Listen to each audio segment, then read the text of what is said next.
Yuna's hands trembled as she gripped the control stick of her dying freighter. Red warning lights flashed across every panel in the cockpit. The ship groaned and shuddered with each hit from the pursuing vessels. She could hear the metal hull creaking, threatening to tear apart at any moment.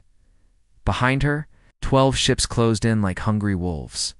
They had been chasing her for 3 months across the galaxy. 3 months of running, hiding, and barely escaping with her life. Every safe house she had was now destroyed. Every friend who tried to help her was either dead or too scared to answer her calls. She was alone, exhausted, and out of options. The lead ship belonged to Dravix, the most feared bounty hunter in known space. He had 4 arms, each capable of wielding a weapon with deadly precision. His record was perfect. Every target he chased ended up either captured or dead. He never gave up. He never showed mercy. And right now, he was less than 2,000 kilometers behind her. Yuna was a xenobiologist, scientist who studied alien life forms. She never wanted to be a criminal. All she did was steal research data from a corporate lab. But that data was dangerous. It contained information about genetic experiments that could create weapons capable of destroying entire planets. The corporations wanted to sell it to the highest bidder. She couldn't let that happen. So she took it and ran. Now, half the galaxy wanted her dead or alive. The bounty on her head was 500 million credits. For that kind of money, even honest people became hunters. And the hunters chasing her were far from honest. Another explosion rocked her ship. The shields were gone. Her weapons had been offline for the past 2 hours. The engines were barely functioning. Her ship was leaving a trail of sparking debris that made her easy to track. She had maybe 10 minutes before they caught up and boarded her vessel. Yuna looked at her navigation screen. Among the star maps and route calculations, one line stood out. It was marked in bright yellow, with warning symbols all around it. The boundary line of human space. Most aliens in the galaxy didn't think much about humans. They were a young species, barely 200 years into space travel. They came from a small planet in an unremarkable system. Their population was tiny compared to the great empires. Their technology seemed average at best. They kept to themselves, rarely joining galactic politics or trade disputes, but there was something strange about them. Something that made even the most powerful beings nervous. Human space was clearly marked on every star map. And every map had the same warning. Do not enter without authorization. Yuna had heard stories, of course. Every spacer had. Tales of pirates who vanished after crossing into human territory. Stories of military fleets that went in with hundreds of ships and never came back. Rumors of hunters who ignored the warnings and were never seen again. Most people thought they were just stories meant to scare people. But Yuna had studied the official reports. She knew the stories were real. She made her decision.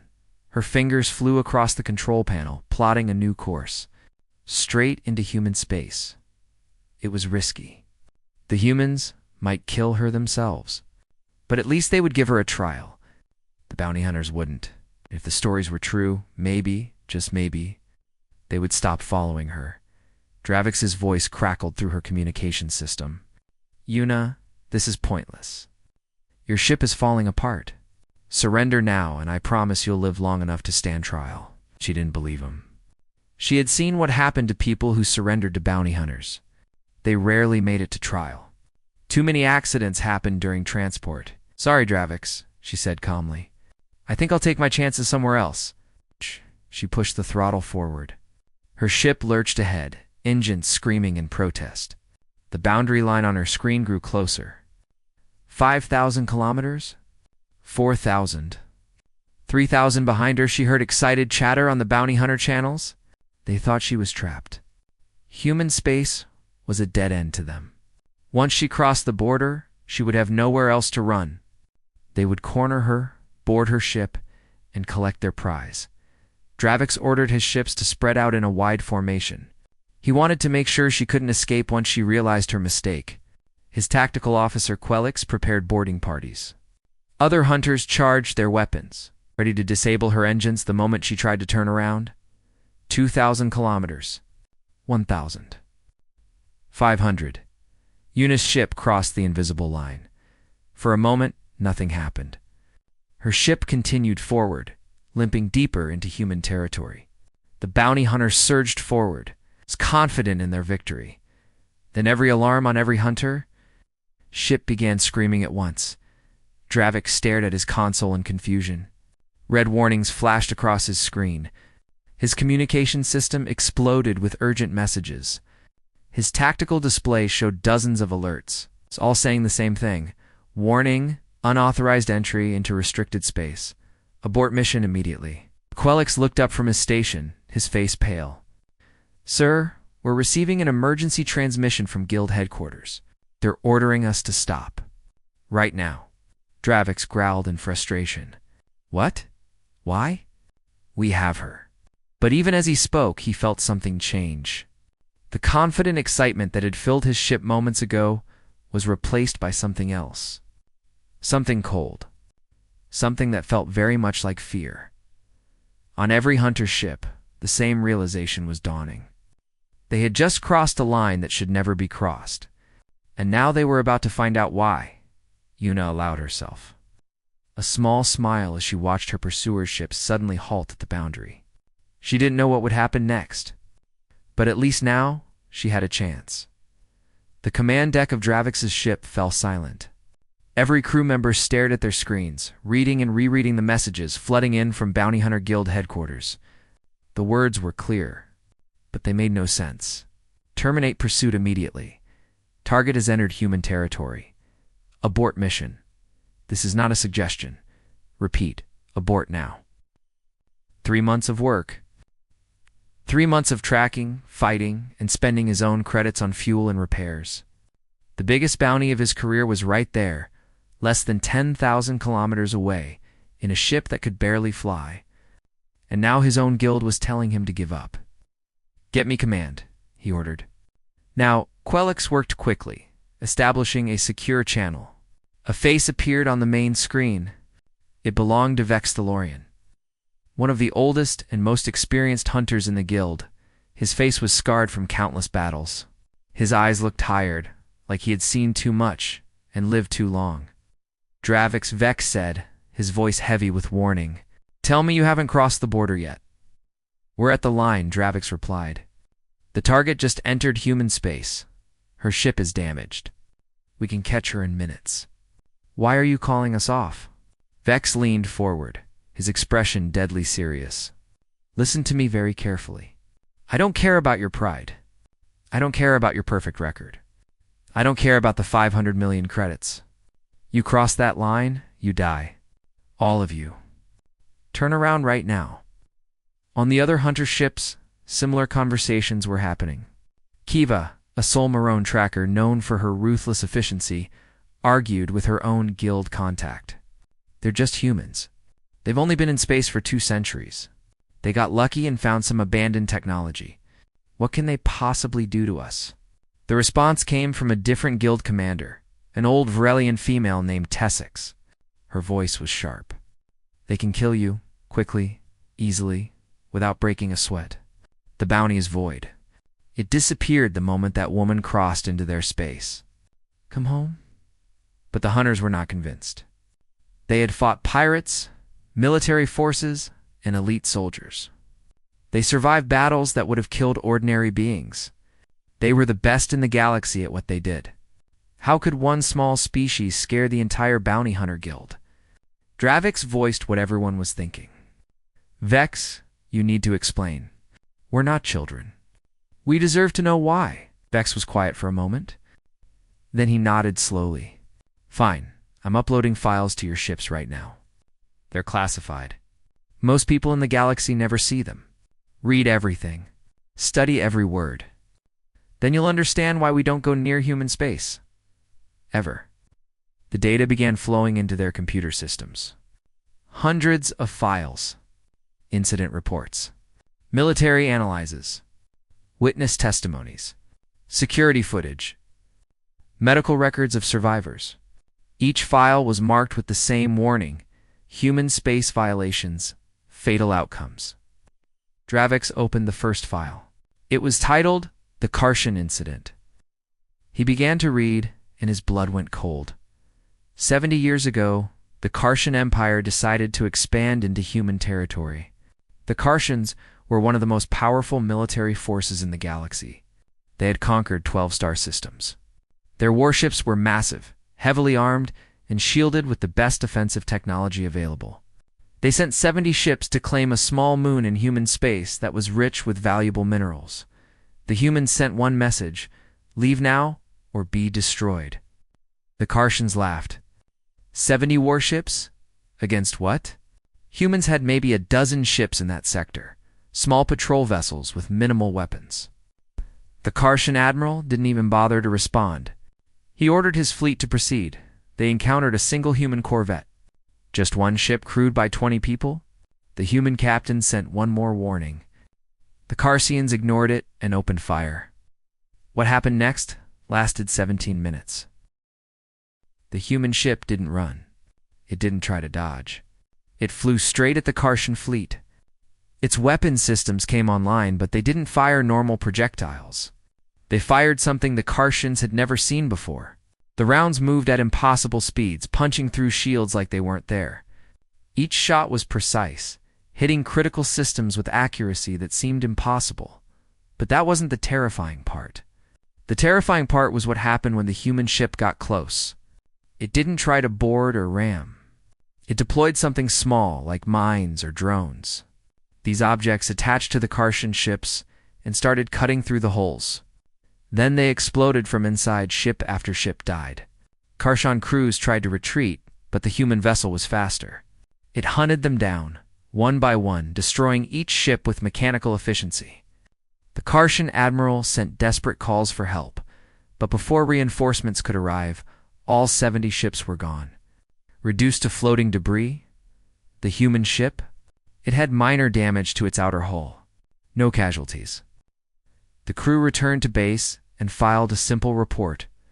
Warning ignored. Threat eliminated. Avex felt sick. He opened another file, then another. Each one told a similar story.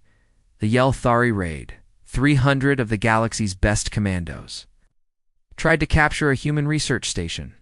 The Yelthari were warriors from birth, trained for decades, enhanced with cybernetics that made them faster and stronger than any natural being. They'd never failed a mission. They landed on the station at night. The station had 50 humans inside, mostly scientists and support staff. Only 5 were trained security personnel. The Yelthari expected an easy victory. 20 minutes later, 299 Yelthari were dead. The humans had turned their own research station into a death trap. They used mining equipment as weapons. They vented sections to space. They used chemistry lab equipment to create improvised explosives. They fought with a ferocity that shocked the hardened warriors. The one surviving Yelthari was found in an escape pod. He kept repeating the same words. They don't stop. You hurt them, they keep coming. You kill their friends, they get angry and fight harder. They don't fight to win. They fight to make sure you lose. File after file revealed the same pattern. Humans didn't have the best technology. They didn't have the biggest ships. They didn't have superior numbers. But they had something else. Something that made them more dangerous than any other species in known space. They never quit. They never surrendered.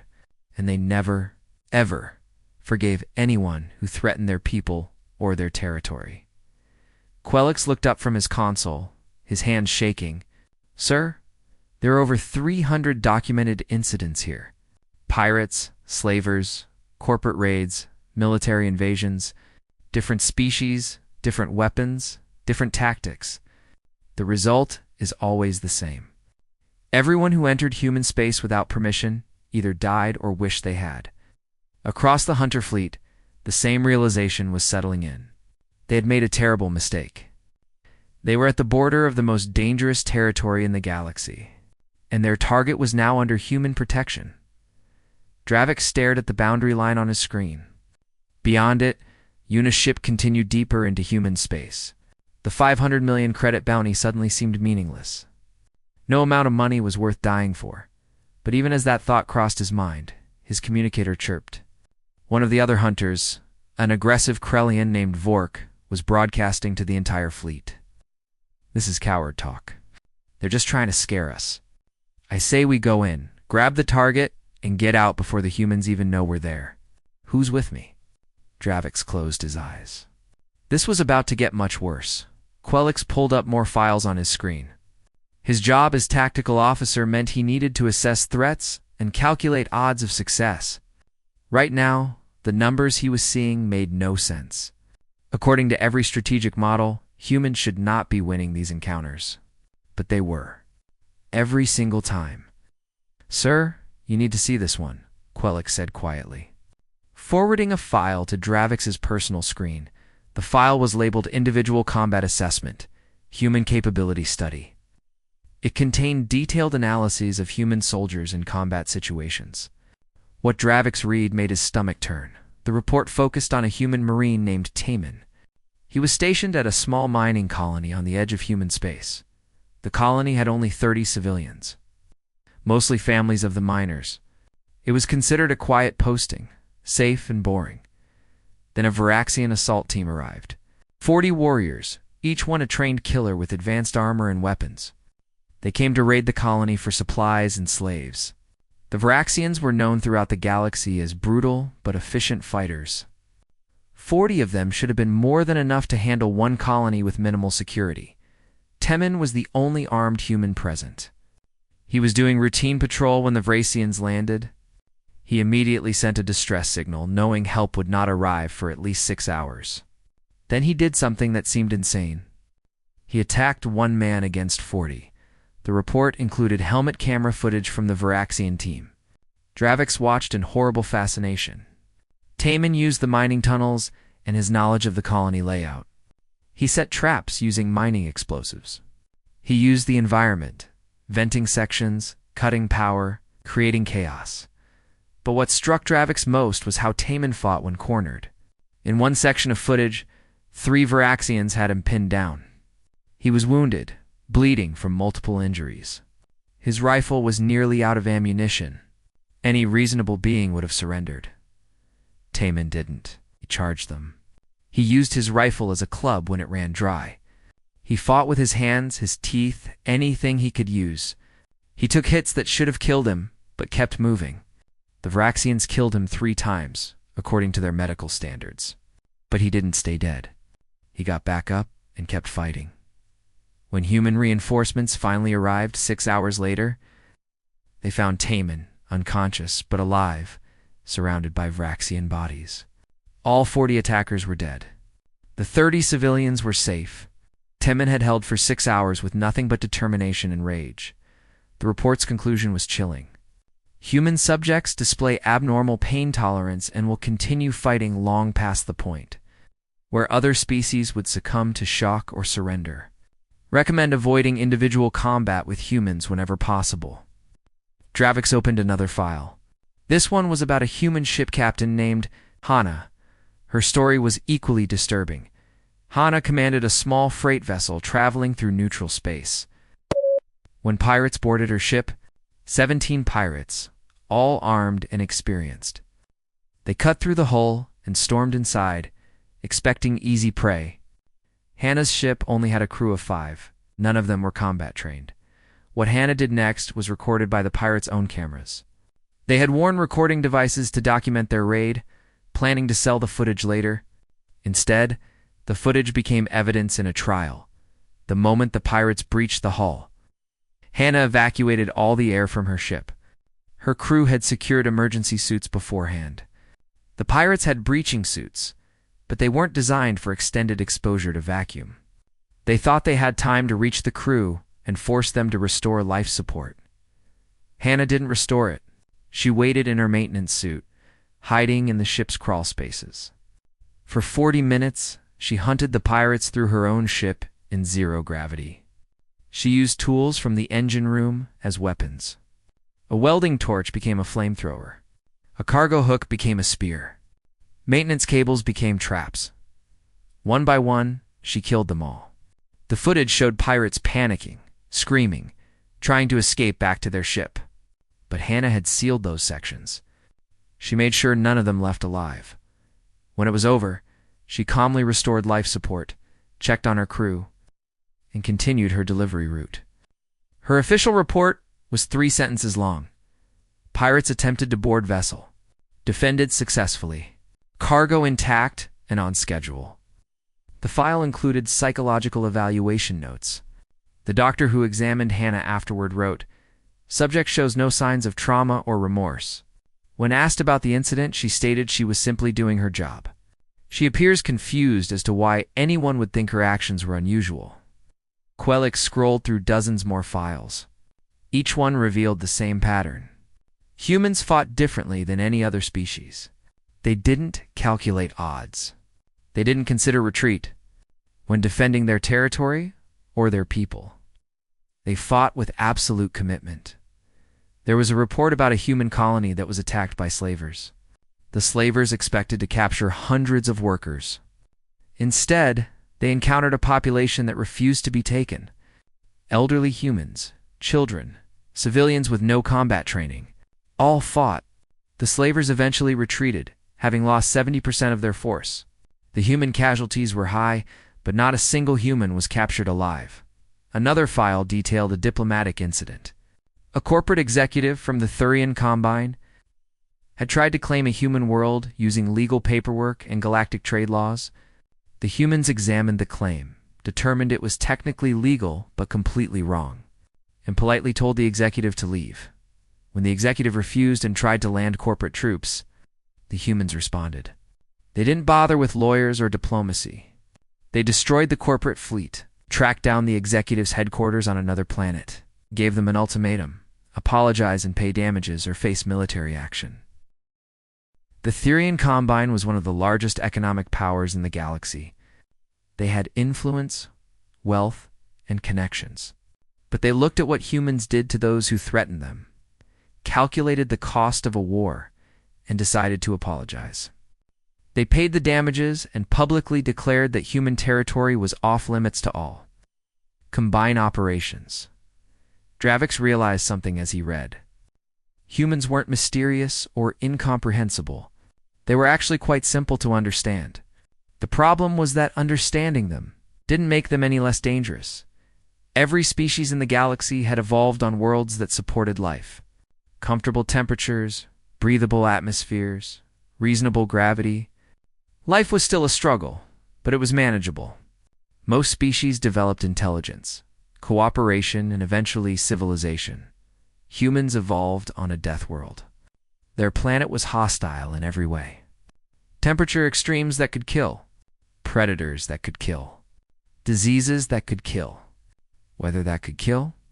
Their own bodies required specific conditions just to survive. And yet they not only survived, they thrived. They became persistence hunters, tracking prey for days until it collapsed from exhaustion. They developed the ability to recover from injuries that would kill other species. They learned to adapt to any environment, to eat almost anything, to turn any object into a tool or a weapon. And when they finally reached space, they brought all of those survival instincts with them. The galaxy saw them as young, weak, insignificant. The humans didn't argue. They quietly built their defenses and made one thing absolutely clear: their space was theirs. Anyone was welcome to visit peacefully. But anyone who came with violence would face something they couldn't comprehend. They would face a species that spent millions of years fighting just to exist. A species that treated every threat as a matter of survival. A species that would rather die fighting than ever give up. Quelix looked at Dravix. "Sir, the odds of successfully capturing the target if we cross that border are less than 0.01%. And that's assuming the humans even let us try. According to these files, they'll probably just destroy us on sight." Dravix nodded slowly. He had read enough. The question now was whether the other hunters had read enough too. His communicator buzzed again. Vork's voice came through, angry and defiant. "I'm not scared of ghost stories. That 500 million credits is mine. Anyone who wants to join me? Form up on my position? We're going in." Dravix watched as 4 other hunter ships broke formation and moved toward Vork's vessel. 5 ships total, ready to cross into human space. 5 hunters who thought they knew better than everyone else. He opened a channel. Vork, don't do this. You read the files? You know what happens? Vork laughed. Those files are propaganda. The humans want us scared. Well, I'm not scared. I'm going to get rich. Before Dravix could respond, something appeared on his tactical display. 3 ships were approaching from inside human space. Small vessels, frigate class. Each one had minimal crew, and every one of them was heading straight for the hunter. Fleet, the humans had arrived. The 3 human ships moved with precise formation, crossing the distance between them and the hunter fleet in seconds. They weren't rushing. They weren't aggressive.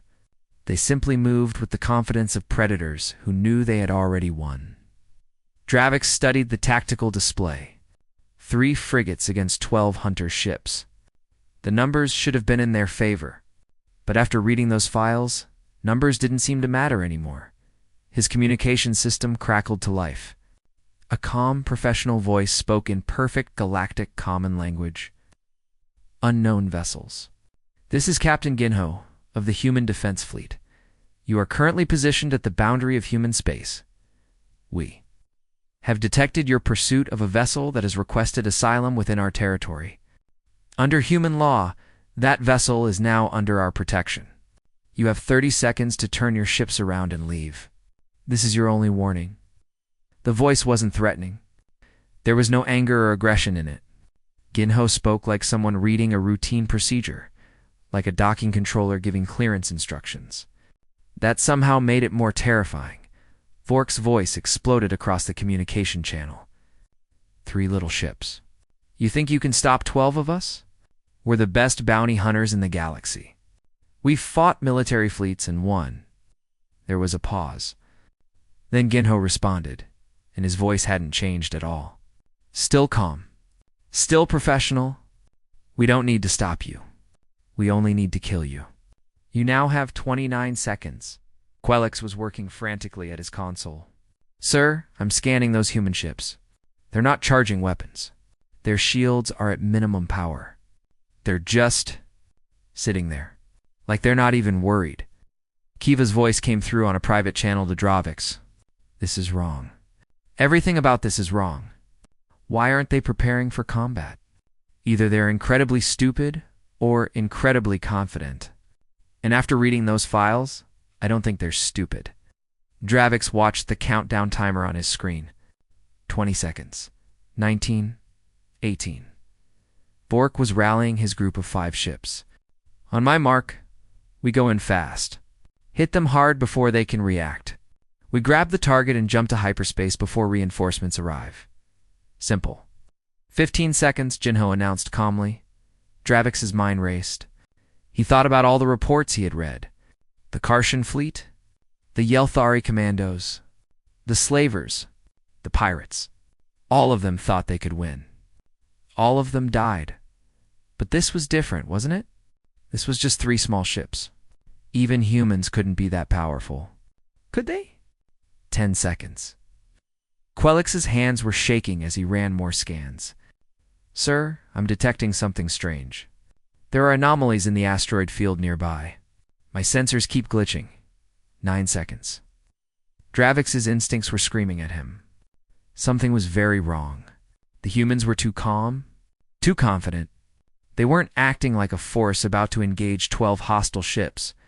They were acting like they had already won and were just waiting for the formality to end. 8 seconds. He made his decision. Oh, shit. This is Dravix. Fall back immediately. Full retreat. Do not cross the boundary. That's an order. Vork's response was instant and furious. Are you insane? We're so close. 7 seconds. Vork, listen to me, Dravix said urgently. This is a trap. The humans are too calm. They know something we don't. If you cross that line, you're going to die. 6 seconds. I'm not a coward like you, Dravix. I'm going in. Anyone who wants their share of 500 million credits, follow me. 4 ships moved forward with Vork, accelerating toward the boundary line. The other 7 hunters held position, uncertain. Some wanted to follow.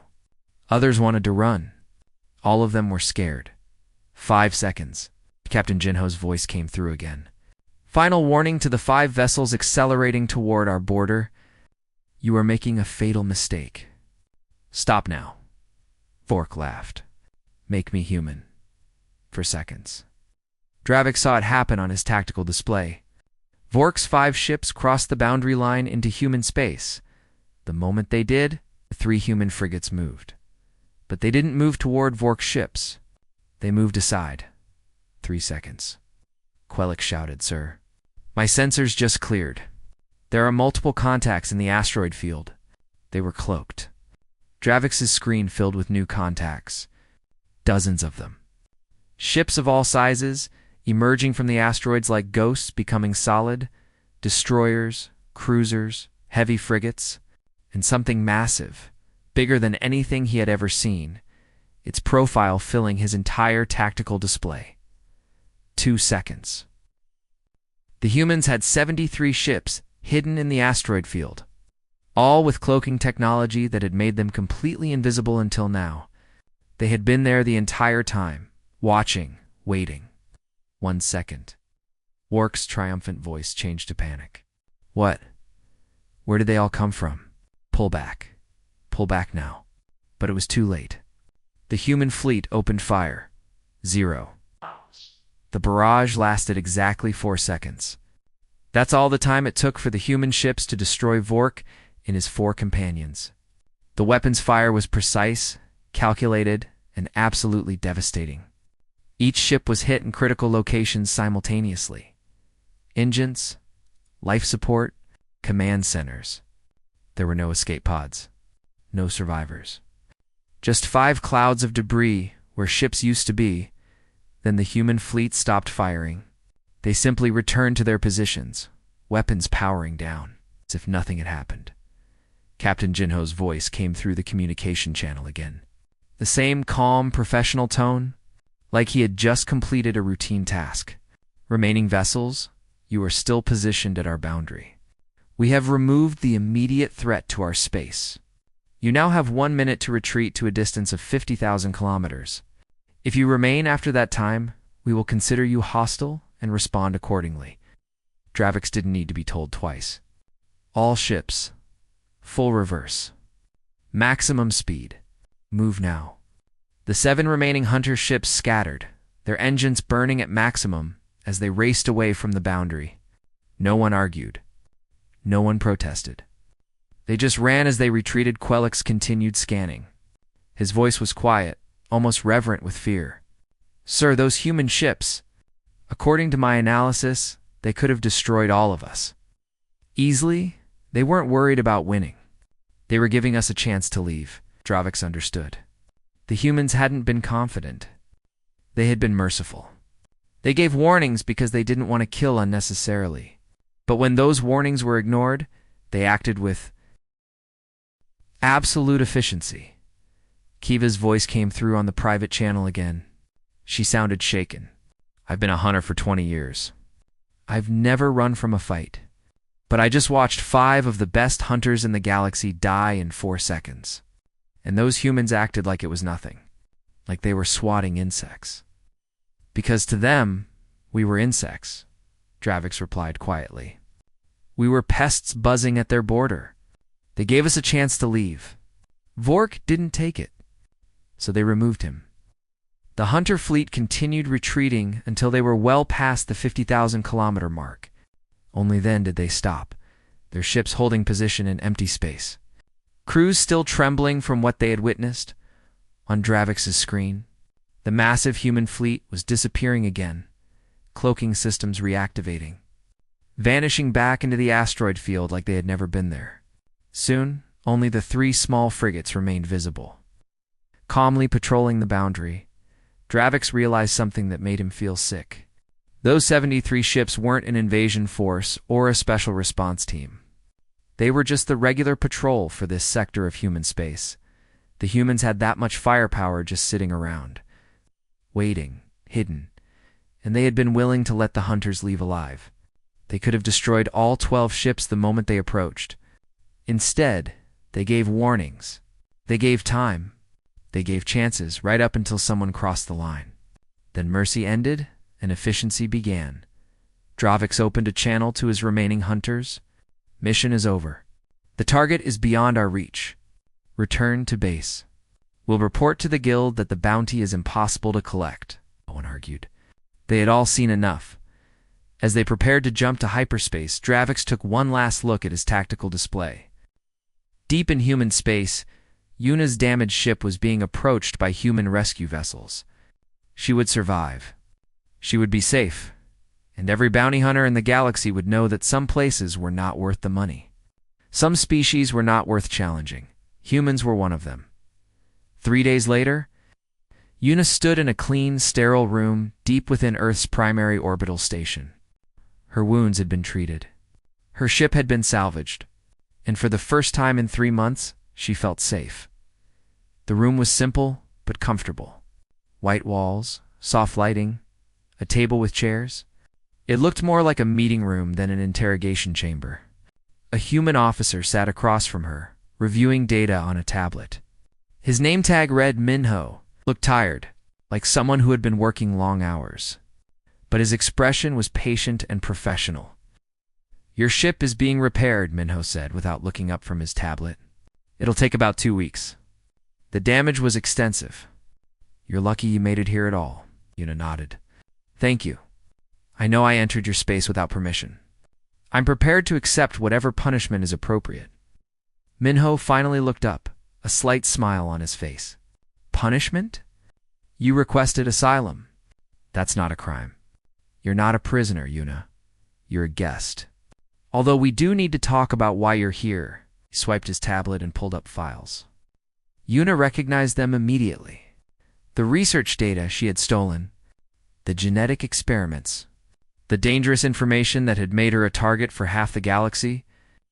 We've analyzed everything in your ship's computer, Minho continued. This research is dangerous. Whoever developed it was trying to create biological weapons. Targeted diseases that could wipe out specific species while leaving others untouched. If this fell into the wrong hands, millions could die. Yuna felt her stomach tighten. That's why I stole it. The corporation that owned it was planning to sell it. They didn't care who bought it or what they would use it for. They only cared about profit. I couldn't let that happen. Minho was quiet for a moment, studying her face. Then he nodded. We believe you. Our intelligence confirms the corporation's intentions. They're currently under investigation by 3 galactic law enforcement agencies. Your theft actually helped that investigation. The attention you drew to the project made it harder for them to hide what they were doing. Relief flooded through Yuna. So I'm not in trouble? Not with us, Minho replied. The bounty on your head is a different matter. But that bounty only exists outside human space. Inside our territory, you're safe. We've granted you temporary asylum while we sort out the legal situation. He put down his tablet and leaned back in his chair. In the meantime, we'd like to offer you a job. Our xenobiology research division could use someone with your expertise. The work you'll do here will be legitimate, properly supervised, and used only for peaceful purposes. In exchange, you'll have full protection of human law. Yuna felt tears forming in her eyes. She had been running for so long, expecting to die at any moment. The idea that she could actually have a normal life again seemed impossible. Why? She asked quietly. Why are you helping me? You don't know me. You don't owe me anything. Minho's expression softened. Because it's the right thing to do. You tried to stop something evil. You risked your life to protect others. That matters to us. Humans value people who stand up for what's right, even when it costs them everything. He stood up and walked to the window. Outside, Earth hung in space, a blue and green sphere wrapped in white clouds. It looked beautiful and peaceful from this distance. Can I ask you something? Yuna said. The bounty hunters who were chasing me. They ran away. I've never seen hunters retreat like that before. What did you do to scare them so badly? Minho turned back to her. We gave them a warning. They ignored it. We demonstrated that ignoring warnings in human space has consequences. 5 of them learned that lesson permanently. The others were smart enough to leave. But why? Why do bounty hunters fear humans so much? I've studied your species. Your technology isn't significantly better than most galactic civilizations. Your population is smaller than almost any other spacefaring race. Your military is tiny compared to the great empires. What makes you so dangerous? Minho returned to his seat and was quiet for a long time. When he finally spoke, his voice was thoughtful, almost sad. Every species in this galaxy evolved on worlds that wanted them to live, he began. Comfortable gravity, breathable atmospheres, abundant food and water, reasonable weather, safe environments. Those worlds nurtured life. They made intelligence possible. They allowed civilization to develop naturally. He paused, choosing his words carefully. Earth was different. Earth tried to kill us for 3 million years. Every single day was a fight for survival. Too hot in some places, too cold in others. Predators that hunted us. Diseases that killed randomly. Whether that could destroy entire communities, our own bodies needed very specific conditions just to function. If the temperature dropped too much, we died. If it rose too much, we died. If we didn't find food every few days, we died. Yuna listened, beginning to understand. We evolved to survive in that environment, Minho continued. We became persistence hunters. We learned to track prey for days, sometimes weeks, running them down until they collapsed from exhaustion. We developed the ability to heal from injuries that would kill other species. We learned to adapt to any environment, to eat almost anything, to turn any object into a tool or weapon. We learned to work together, because alone, we died. He looked directly at her. But most importantly, we learned to never give up. Ever. When a predator attacked, we fought back. When disease struck, we endured. When the weather turned deadly, we found shelter and waited it out. Giving up meant death. So we stopped giving up. It became part of who we are, built into our minds at the deepest level. Yuna felt a chill run down her spine. She had read about human evolution, but hearing it explained this way made it real. When we finally reached space, Minho said, we brought all those survival instincts with us. We're not aggressive. We don't want to conquer anyone. We just want to live in peace. But when someone threatens our territory or our people, those millions of years of survival instinct activate. We stop being civilized beings having a disagreement. We become what we were on Earth. Persistence hunters defending our territory. And we don't stop until the threat is gone. He stood again, this time walking to the door. Before leaving, he turned back to Yuna. The bounty hunters read about humans who fought against impossible odds. Marines who held off armies, captains who destroyed pirate fleets, colonists who refused to surrender to slavers. They read those stories and thought they were propaganda or exaggeration. But they're not. They're just humans doing what we've always done. Surviving, protecting what's ours, and making sure anyone who threatens us regrets it. Minho opened the door, then paused. You're safe here, Yuna. The bounty hunters won't come for you. The corporations won't touch you. No one will, because now you're under human protection. And everyone in this galaxy knows what happens to people who attack things humans protect. After he left, Yuna sat alone in the room for a long time, thinking about what he had said. She thought about the chase, about Dravix and his fleet, about the 5 hunters who died in 4 seconds. She thought about the 73 ships hiding in the asteroid field, waiting silently. She understood now. Humans weren't mysterious or incomprehensible. They were simple to understand. They were survivors from a death world who refused to let anything kill them. They carried that refusal with them into space. The galaxy saw them as young and weak because they were peaceful and didn't seek conflict. But that was a choice, not a limitation. When humans chose to fight, they fought with the accumulated determination of millions of years of survival. Later that evening, news spread across the galaxy. The Bounty Hunter Guild issued an official statement updating their restricted zones. Human space received a special designation. The message was simple and direct. No hunts authorized in human territory. No excited exceptions. Violators will be considered lost.